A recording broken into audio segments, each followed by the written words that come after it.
Sud Radio, les débats de l'été, 10h-13h, Benjamin Glaise. Invité politique pour démarrer cette émission, puisque je reçois Martine Vassal, présidente de la métropole d'Aix-Marseille-Provence et du conseil départemental des Bouches-du-Rhône, conseillère municipale d'hiver droite de Marseille. Bonjour Martine Vassal. Bonjour à vous. Un grand merci d'être avec nous ce matin. Les consultations pour Matignon continuent. Donc aujourd'hui, Emmanuel Macron reçoit plusieurs élus locaux, Carole Delga, Renaud Muselier pour l'association Région de France et puis David Lisnard de l'association des maires de France. Vous-même, est-ce que vous serez reçu par le président de la République, Martine Vassal? Alors, tout à fait. Il y a également François Sauvadet qui sera reçu en début d'après-midi. Pour les départements. Pour les départements de France. C'est important justement de pouvoir donner son avis sur la situation actuelle. Les élus locaux sont souvent mis à dure épreuve. Ce sont ceux qui sont le plus près de la population et qui connaissent parfaitement les problématiques des Français et des Françaises. Donc c'est une très bonne chose que le président de la République écoute les élus locaux. Et je vous repose la question. Alors effectivement, François Sauvadet sera présent cet après-midi, vous m'avez dit. Vous êtes la première vice-présidente de l'Assemblée des départements de France. Ce serait logique que vous soyez reçu avec lui, non ? Écoutez, l'important, c'est qu'ils reçoivent les départements de France. François Sauvadet est notre président. Il est tout à fait apte à pouvoir porter la parole des 103 départements de France. Et donc, on lui fait toute confiance. Et vous savez, on échange régulièrement avec lui. Et je suis sûr qu'il va passer des bons messages. Est-ce que vous plaidez en faveur d'un gouvernement d'élus locaux venant des territoires ? Je plaide avec l'ensemble de mes collègues sur surtout un gouvernement qui tienne compte des élus locaux. Les élus locaux, vous savez, on vient les chercher très souvent quand ça va pas. Ça a été le cas pendant la crise du Covid, pendant la crise des Gilets jaunes, pendant la crise des agriculteurs. On est là, on sert de tampon, que ce soit le maire, que ce soit des présidents d'institutions. Et donc c'est important qu'on puisse expliquer au président de la République et donner le pouls de la France, parce qu'aujourd'hui la France elle va mal. Il y a une vraie fracture qui s'est ouverte lors des dernières élections à la fois européennes et législatives. Et donc derrière, il faut colmater tout ça rapidement. Et pour ça, entendre les élus locaux, c'est une très bonne chose. Les considérer également, écouter leurs problématiques et aussi... Les considérer, ça veut dire quoi, Martine Vassal, exactement, concrètement? Ça veut dire quand on donne des exemples, on donne des directions, on alerte également sur la situation actuelle. C'est ce qu'on fait depuis très longtemps. Il faut en tenir compte parce que on est au contact des Français et on est désolé de voir que malheureusement le résultat des élections a bien prouvé que ce qu'on disait auparavant, il faut écouter les Français. Aujourd'hui, il y a une vraie fracture. Cette fracture, elle a été amplifiée depuis la crise du Covid, avec des incertitudes au niveau du pouvoir d'achat, de la sécurité, de la vie de tous les jours. Et ça, c'est ce que nous ressentons régulièrement. Et donc là, aujourd'hui, c'est une très bonne chose que le président de la République écoute ce que nous allons dire. Nous espérons que le prochain gouvernement sera aussi à l'écoute des élus locaux. Vous êtes une ancienne LR, vous avez soutenu Emmanuel Macron en 2022. Vous seriez d'une certaine façon le meilleur trait d'union entre la droite et le centre. L'Élysée ne vous a pas contacté justement à ce titre-là ? Aujourd'hui, il est en train de faire ses auditions. Tout à fait. Effectivement, en 2022, j'ai soutenu le président de la République parce que pour moi, c'était le meilleur rempart et celui qui pouvait défendre le mieux l'intérêt du pays, de la sécurité du pays. On était, je vous rappelle, en 2022, on sortait du Covid, la guerre aux portes de l'Europe, beaucoup d'incertitudes au niveau mondial. Donc c'était pour moi la personne la plus adaptée pour pouvoir le faire. Aujourd'hui, vous le soutenez toujours autant? C'est l'homme de la situation ou pas, Emmanuel Macron, aujourd'hui? Il est dans une situation compliquée. C'est difficile pour lui, compte tenu de ce contexte global. En tout cas, moi, je suis de droite, je resterai de droite toute ma vie, mais comme cela ne nous a pas échappé, je ne suis pas affilié à un parti, donc je suis libre de dire ce que je pense, comme je le pense. Et là, j'espère vraiment que aujourd'hui, les élus locaux seront écoutés pour que le pouls des Français soit pris et que surtout on trouve des solutions aux problématiques des Français et des Françaises. Nous, on a des tas de propositions à faire et François Sauvadet les fera tout à l'heure. Élus locaux consultés. Dans l'action également, on entend parler parmi les candidats potentiels, alors certains complètement assumés, pour Matignon, d'élus locaux. On pense à Xavier Bertrand, le nom de Valérie Pécresse aussi a circulé, président de région tous les deux. Ce serait de bons premiers ministres potentiellement ?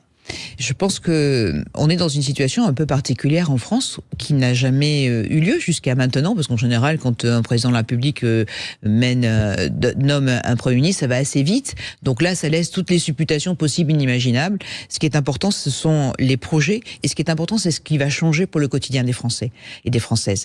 Et la forte participation aux élections législatives prouve bien que les Français ont envie de changement. Il faut les écouter, il faut leur donner plus de pouvoir d'achat, il faut leur donner plus de sécurité, il faut revenir sur des fondamentaux.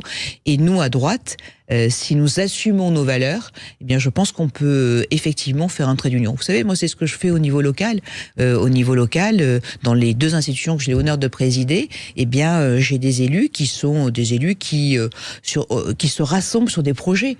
Il faut regarder que dans les institutions, 90% des délibérations sont votées par tout le monde. Donc, ça veut dire qu'on peut se rassembler. Il faut arrêter de faire de la politique politicienne. Il faut que ça soit un exemple au niveau national, parce que les consultations hier entre Emmanuel Macron et Laurent Wauquiez, a priori, ça s'est pas très bien passé. Oui, mais justement, il faut que on parte sur un projet. On parte sur des axes. Les axes, ils ont été donnés par les Français, puisqu'ils l'ont exprimé au niveau des votes. Donc derrière, il faut que ce soit exécuté par un gouvernement de la République. Et le seul qui doit nommer le Premier ministre, c'est le président de la République. Les candidats qui se déclarent, c'est pas comme ça que ça se passe. C'est pas comme ça que ça se passe dans notre démocratie. Le président de la République fait de larges consultations, certainement pour trouver celui ou celle qui permettra de mener la France dans les défis demandés par la population. Je sais pas si vous avez vu, mais j'ai vu passer que quelques-uns parlaient de vous éventuellement. Vous voyez un poste de ministre. Je sais pas si vous avez vu. Proposiez un poste de Premier ministre. Non. Vous savez, alors je sais pas, peut-être que ça vous intéresse. Ce qui m'intéresse, c'est mon territoire et de faire mes projets pour l'instant. Donc si on vous consulte, en tout cas, on vous propose un poste de ministre. Pour le moment, écoutez, on n'est pas du tout sur ça. On n'est pas du tout sur les postes. Je pense qu'aujourd'hui, l'appel des Français, il faut l'entendre. Les Français en ont assez qu'on se dispute ou qu'on se rassemble pour des postes. Nous, c'est des projets que l'on veut faire. C'est ce que nous faisons au niveau local. Beaucoup de projets sont engagés. La métropole, elle change. C'est la partie économique, la partie transport. Le département, c'est la partie solidarité. Je suis passé sur votre antenne sur les collèges, puisque c'est la rentrée des classes la semaine prochaine. Donc nous, on est des actifs du changement, et surtout être près de nos populations et surtout écouter ce que disent les Français et les Françaises. En tout cas, est-ce qu'il a eu raison, Emmanuel Macron, d'écarter le nouveau Front populaire pour Matignon ? Le nouveau Front populaire, c'est un assemblage de personnes qui, en 2 heures, ont fait un programme. C'est pas possible. Donc, on sait très bien qu'ils se sont rassemblés pour pouvoir avoir des postes. Donc, c'est pas crédible non plus. Et ce qu'ils donnent dans leurs différentes thématiques, c'est pas possible. Donc, à un moment, je pense qu'il faut que la gauche arrête de penser que elle a la science infuse, qu'elle a toujours raison et que les autres ont toujours tort. Et donc, aujourd'hui, c'est pas à eux de choisir qui sera Premier ministre. Les Français ont lancé un appel en disant « Nous, la situation, elle ne nous convient pas, il faut la changer ». Donc c'est ce qu'il faut faire. Et c'est pas en faisant des alliances momentanées de personnes qui ont rien à voir ensemble qu'on peut arriver à quelque chose. Mais changer en ne changeant rien, puisque là on a l'impression qu'on s'oriente vers une forme de majorité, on va dire centrale, centre-droit, centre-gauche, autour finalement du camp présidentiel. C'est quoi? C'est-à-dire qu'on ne change pas de programme, quoi. Oui, je pense qu'il faut changer de programme.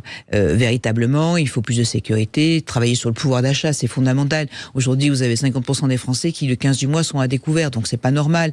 L'augmentation des coûts de la vie, donc tout ça fait que effectivement, il faut changer de programme.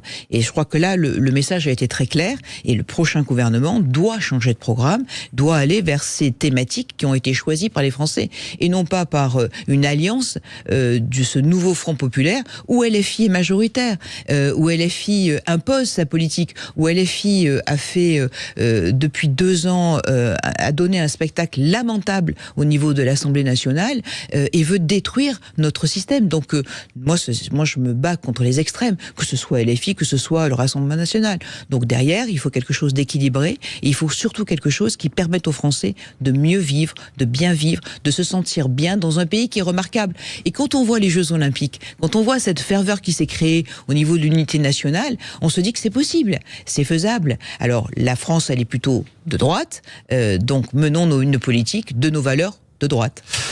En tout cas, cette situation de blocage politique, pour l'heure de changement à venir de gouvernement, j'imagine que ça a des conséquences très concrètes pour vous, pour votre métropole, pour le département. Est-ce que vous craignez pour vos financements du plan Grand Marseille aujourd'hui ? Écoutez, il y a plusieurs types de financements. D'abord, il y a les financements habituels. Aujourd'hui, département de France, et c'est ce que va dire François Sauvadet au président de la République, nos départements sont extrêmement contraints. Il faut sanctuariser ces financements en prenant compte de l'inflation. L'année dernière, nous avions 15 départements qui étaient au bord de la faillite. Cette année, on va passer à 40 départements qui seront au bord de la faillite. Pourquoi ? Parce que nos dépenses sociales augmentent de manière très forte, notre reste à charge est très fort, et derrière, nos recettes baissent. Donc c'est là, il faut que ça se sanctuarise, et il faut trouver de nouveaux moyens de financement de nos politiques publiques. C'est important, c'est fondamental. Après, derrière, nous avons effectivement le plan Marseille en grand. C'était aussi une des raisons pour lesquelles j'ai soutenu le président de la République, parce qu'il a considéré notre territoire, notre métropole, la ville de Marseille, deuxième ville de France. Donc nous avançons. Moi, j'ai mis un coup d'accélérateur sur les transports. Si vous venez à Marseille, vous verrez qu'il y a des rails de partout, et ça avance bien. Le métro va être changé, il va être complètement neuf. Ça va être comme la ligne 14 à Paris. Donc, vous voyez, on fait un bond dans le futur sur les transports. Ça avance, aujourd'hui. Oui. Mais il reste encore des projets. Il reste encore, bien sûr, il reste encore de l'argent à récupérer. Là, vous avez utilisé tous les financements que vous aviez jusqu'à présent ? J'ai utilisé une grosse partie des financements. Il me reste encore 250 millions à recevoir de la part de l'État. Moi, la première chose que je ferai, c'est que je prendrai rendez-vous avec le ou la prochaine Premier ministre pour pouvoir assurer ces financements. Ça s'appelle la continuité républicaine. On ne peut pas, chaque fois qu'il y a un changement d'institution, un changement de gouvernement, tout arrêter et repartir à zéro. Nous avons besoin effectivement du gouvernement, non seulement pour les transports, mais aussi pour la politique de la ville, pour refaire du logement. Donc tout ça, c'est important de pouvoir avoir une certaine continuité. Et j'irai prendre mon bâton de pèlerin dès le lendemain de la nomination du prochain gouvernement. Martine Vassal, j'aimerais qu'on termine, vous l'avez entendu, la détresse de la veuve d'Éric Comines, un gendarme qui a été tué donc lundi dans un refus d'obtempérer. Elle a crié sa colère. La France a tué mon mari par laxisme et son excès de tolérance. C'est ce qu'elle a dit. Est-ce que vous partagez le constat qu'elle fait, on l'imagine, forcément dans un contexte pour elle dramatique ?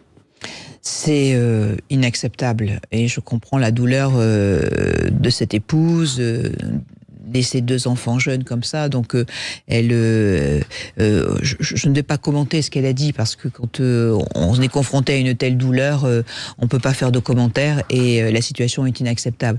Aujourd'hui, c'est ce qu'on disait, les Français ont besoin de sécurité, il y a ce sentiment d'insécurité, et puis il y a la montée de cette violence. Mais ça commence pas uniquement lorsqu'on attrape le délinquant, ça commence dès l'école. Et c'est là où il faut commencer à éduquer les enfants pour réduire cet esprit de violence qui est abominable, qui se retrouve de partout, dans tous les domaines, que ce soit sur le routier, que ce soit sur les trafics divers et variés, que ce soit même à l'école.